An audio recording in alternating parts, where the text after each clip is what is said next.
Eu conheci Deus em 2017 e eu me apaixonei perdidamente pela minha esposa em 2017.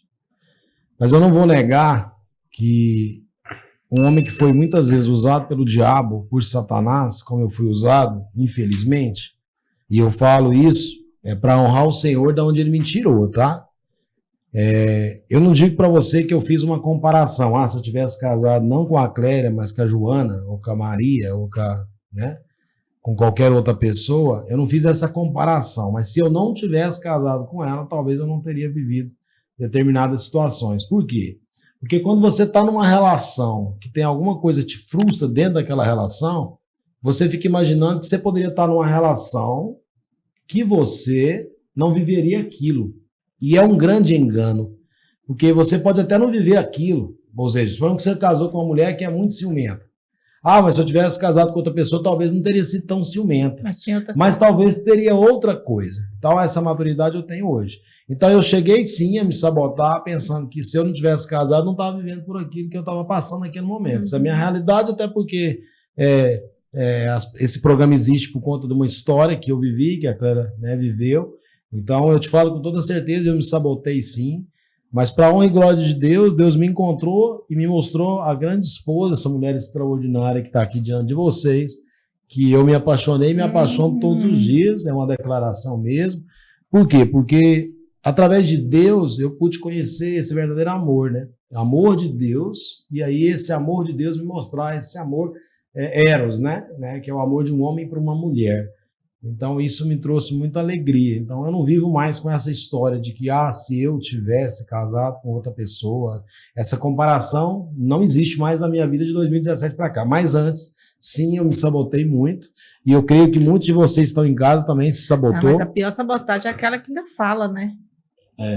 Porque tem casais que jogam, falam. Bem lembrado. Se eu tivesse casado com ela, seria melhor. Muito mais, porque quando você fica só no pensamento, é uma coisa, tá? É só você e seu pensamento. Agora, quando você joga isso pro seu parceiro, pro seu cônjuge, machuca muito, né? Nossa, porque você escutar isso da boca do seu parceiro... É golpe baixo. Nossa, dói, viu? Recentemente, atendendo uma pessoa, há pouco tempo, na verdade, até por telefone, e essa pessoa, na verdade, foi a pedido da mãe dela para que eu atendesse, e essa pessoa, ela teve uma relação rompida de um primeiro amor da vida dela, e ela acabou casando com outra pessoa. Não se enganem, a maior frustração dessa pessoa é não ter vivido a primeira história de amor dela, e ela carrega isso, e ela casou com essa segunda relação. Então, o que eu quero dizer com isso? Enquanto ela não romper com o passado definitivamente, ela vai ter um casamento árduo, muito triste. Porque ela está sempre pensando naquilo que passou e que eu poderia. Então você fica se sabotando mesmo. É uma sabotagem o tempo todo com a relação que ela está vivendo. Não tem como uma coisa dar certo se você olha para trás. Então as dificuldades que eu tinha no meu casamento eram um pouco disso também. Eu não mergulhava profundamente no entendimento de que aquela relação era para mim, eu precisava viver aquilo ali. Então, o que a gente muitas vezes faz, as coisas inconscientemente, por uma mentalidade burra mesmo, é você não ter consciência de que você tem que largar algumas histórias para trás, virar algumas páginas da sua vida. Eu sei que talvez você amou muito alguém atrás, eu sei, mulher, homem, eu estou falando com você.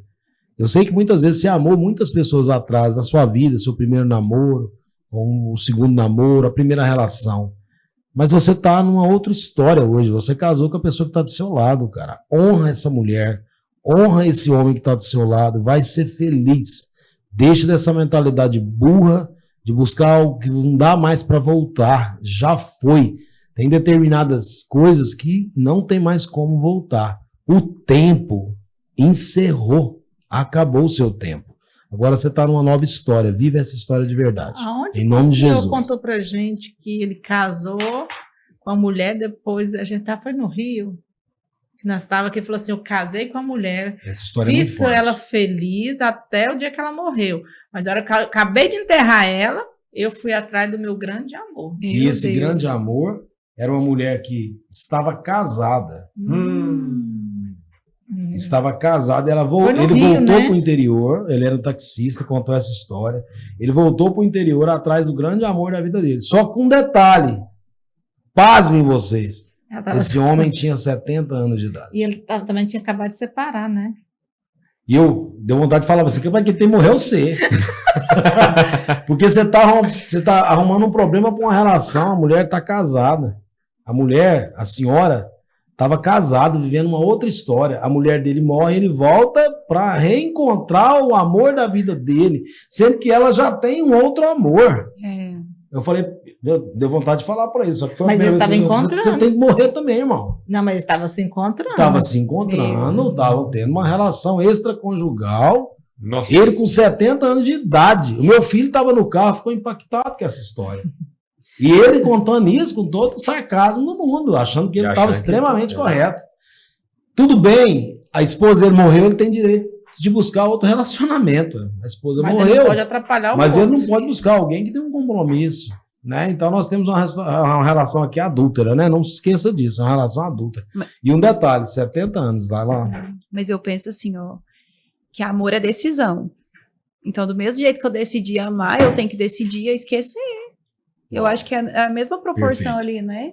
Se eu decidir amar aquele que tá lá atrás, né? Mas eu estou com outra pessoa, agora eu tenho que decidir esquecer aquela outra que ficou para trás. E deixar lá no lugar dela. E a mulher, eventualmente, separar, né? Ela tá levando a vida. É uma extraconjugal. Não, e o detalhe que eu chamo a atenção, 70 anos de idade. E aí eu vou falar um negócio muito forte para você, viu? Tem vícios que não envelhecem. O adultério, ele não envelhece. O adultério é você age com ele com 18 anos de idade, com 38 anos de idade, com 68 anos de idade, com 90 anos de idade. Então, vícios não envelhecem, mas matam você. Então, pensa sobre isso. Não envelhece, mas mata você.